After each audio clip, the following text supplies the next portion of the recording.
নমস্কার, আমি সন্তোষ সাউ। আমি রূপরানপুরবাসী, যেটা চিত্তরঞ্জনের আন্ডারে পড়ে। আমার একটা বড় সমস্যা হয়েছিল। আমার বড়দার হঠাৎ 13 তারিখ রাতে বিপি 200/100 হয়ে যায়, আর যেখানে অক্সিজেন লেভেল 40 চলে আসে আর সোডিয়াম লেভেল পড়ে যায় 115। মেডিকেল টার্মস এর কথা এটা বলা যায় পেশেন্টের ডেথ কেস হয়ে যায়। দেন আমার সঙ্গে আমাদের সামনের হেলথ সেন্টারে নিয়ে যায়। সেখানে দাদা তো অজ্ঞান হয়ে গেছিলেন। ওইখানে নিয়ে যে ওনারা বললো যে এটা রেফার কেস, ওনারা হ্যান্ডেল করতে পারবেন না। তো রেফার বলতে আমার মাথায় এলো আমাদের রূপরানপুর আসানসোলের বুকে হেলথ ওয়ার্ল্ড, যেটা খুলেছে নতুন আসানসোলের বুকে হেলথ ওয়ার্ল্ড, সেখানে নিয়ে যাওয়ার কথা আমাদের মাথায় এলো যে ওইখানে নিয়ে যাওয়া যাক। এখানে নিয়ে আসার পর আমরা সঙ্গে সঙ্গে ট্রিটমেন্ট শুরু হয়, পেশেন্টকে ভেন্টিলেশনে দেওয়া হয়। আর সবথেকে বড় সুবিধা, আমাদের এখানে স্বাস্থ্যসাথীর কার্ডের সুবিধাও ছিল, যেটা আসানসোলের বুকে একটা খুব ভালো জিনিস হয়েছে যে স্বাস্থ্যসাথীর বেনিফিটও আমরা পাচ্ছি, পেশেন্টও উপকার হচ্ছে।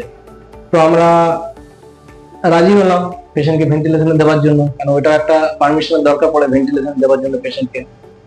তো সঙ্গে সঙ্গে তারা সিটি স্ক্যান করে। সিটি স্ক্যান করার পর সেরকম কিছু ধরা পড়েনি, বাট পরের দিন এটা হয়, মেডিকেল টার্মস এর কথায় বলা যায় যে কিছু 6-7 ঘন্টার মধ্যেও আবার পেশেন্টের ব্রেন স্ট্রোক হতে পারে। তো সেই ক্ষেত্রে আবার পরের দিন আবার সিটি স্ক্যান করা হয়, যেখানে পেশেন্টের ব্লাড ক্লটিং হয়ে যায়, ব্রেন স্ট্রোক বা ব্রেন হ্যামারেজ হয়ে যায়। সেখান থেকে আমাদের এখানকার ডাক্তারবাবু ডক্টর মিলন কুমার সঞ্জেলিয়া স্যার, খুবই নাম করা একজন নিউরো সার্জন, ওনার সঙ্গে কথা বলা হলো। স্যার বললেন যে এটা সার্জারি ছাড়া উপায় নেই। তো আমাদের একটা বোর্ড মিটিং করা হলো স্যারের সঙ্গে, সবাই মিলে আমাদের বোর্ড মিটিং হলো। সেখানে আমাদের পরিবারের লোকজন স্যার দাদার সঙ্গে ছিলেন। 1% চান্স এই অপারেশনটা আমরা পারমিশন দিলাম, কেন রাইট সাইডে যেটা আমাদের প্যারালাইসিস হয়ে গেছিল আমার দাদা, লেফট সাইডে ব্লাড ক্লটিং ভালো জিনিস নয়। এটা ডাক্তারবাবুরা খুব রিস্ক নিলেন অপারেশনের দিক দিয়ে, যে 1% চান্সে অপারেশন করলেন। আজ 1 সপ্তাহের মধ্যে আমার পেশেন্ট চোখ খুলেছে।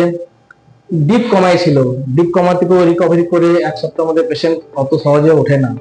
অনেকের বছর লেগে যায়, অনেকের 5 বছর লেগে যায়। তো সেক্ষেত্রে 1 সপ্তাহের মধ্যে আমার বড়দা ডিপ কমা থেকে রিকভারি করে বেরিয়েছেন।